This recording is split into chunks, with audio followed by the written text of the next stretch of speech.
রাজ্যের স্বাস্থ্য পরিষেবাকে ধূমপান ও নেশামুক্ত করতে এবার অত্যন্ত কঠোর পদক্ষেপ নিল প্রশাসন। আগে স্কুল কলেজের মতো প্রতিষ্ঠানগুলির 1 কিলোমিটারের মধ্যে নতুন মদের দোকানের লাইসেন্স দেওয়ার উপর নিষেধাজ্ঞা জারি করেছিল রাজ্য সরকার। এবার হাসপাতালের 100 গজের মধ্যে বিড়ি, পান, সিগারেট, গুটখা সহ সমস্ত ধরনের তামাক ও নেশাজাত দ্রব্য বিক্রি সম্পূর্ণ নিষিদ্ধ করার ঘোষণা করলেন রাজ্যের স্বাস্থ্যমন্ত্রী শারদাত মুখোপাধ্যায়।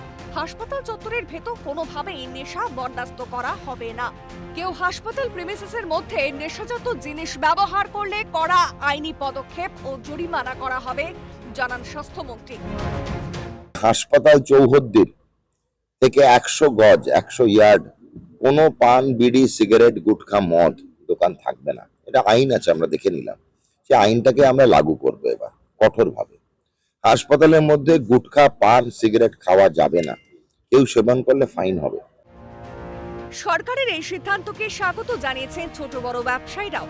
অনেকেই জানিয়েছেন হাসপাতাল চত্বর একটি সংবেদনশীল জায়গা, সেখানে অসুস্থ রোগী ও তাদের স্বজনদের যাতায়াত থাকে, তাই আশেপাশে তামাকজাত দ্রব্য বিক্রি বন্ধ হওয়াটাই যুক্তিসঙ্গত। অনেক ব্যবসায়ী স্বতঃস্ফূর্তভাবে জানিয়েছেন প্রয়োজনে তারা নিজেরাই উদ্যোগ নিয়ে হাসপাতালের আশেপাশের দোকান থেকে এই ধরনের তামাকজাত সামগ্রী সরিয়ে নেবেন। হাসপাতালে না থাকাই ভালো।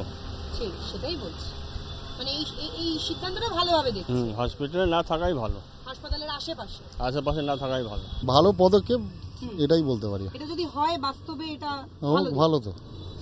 ব্যবসায়ী হিসেবে কোনো সমস্যা বা কিছু হবে বলে মনে হয় না? না করা তো অবশ্যই ঠিক, তবে বেশি দিন হয়নি দোকানটা আমার করা হয়েছে। এর আগে খাবারের দোকান ছিল, আচ্ছা এখন দেখতেই পাচ্ছেন এখনো কিছুই সেরকম সেটিং কিছুই হয়নি। না করাটা ঠিক, আপনাকে বলেন তো গুটকা বন্ধ করে দেবো, অসুবিধা নেই কিছু। গুটকা বিক্রি করতে এমন কিছুই নেই। মন্ত্রীর এই সিদ্ধান্তকেও সাধুবাদ। অবশ্যই খুব ভালো জিনিস। এটা ভালোই আছে। কেন মনে এগুলো হচ্ছে? লোকে গেলে তো খাওয়া দাওয়া করবে, কত কি হয়ে যাবে, তাহলে ঠিক আছে, দূষিত হবে। তাহলে এই জন্য বলা।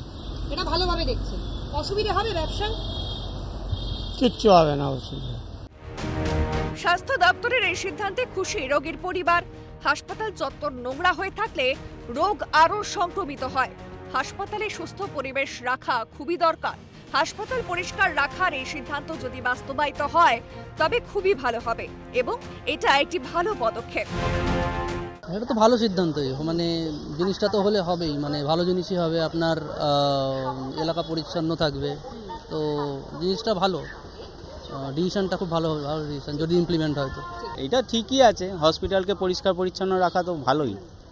এই সিদ্ধান্তটাকে ঠিক হ্যাঁ, একদম একদমই সমর্থনযোগ্য, কারণ হাসপাতাল হচ্ছে এমন একটা জায়গা যেখানে বহু পেশেন্ট আসে এবং হাসপাতাল মানে আমরা জানি যে একটা সুস্থ জায়গা যেখানে একদম পরিষ্কার হয়ে থাকা উচিত, কারণ অনেক পেশেন্ট আসে, বিভিন্ন রকমের তাদের রোগ থাকে। তো এই সব জায়গাতে যেখানে আমরা একটা ভগবানের জায়গা মনে করি হাসপাতাল থাকে, তো সেই জায়গাতে যাতে পেশেন্ট ভালো থাকে তার জন্য একটা সুস্থ পরিবেশ অবশ্যই দরকার। তো এর জন্য এটা একদমই সমর্থনযোগ্য। এই সিদ্ধান্তকে সাধুবাদ জানাবেন?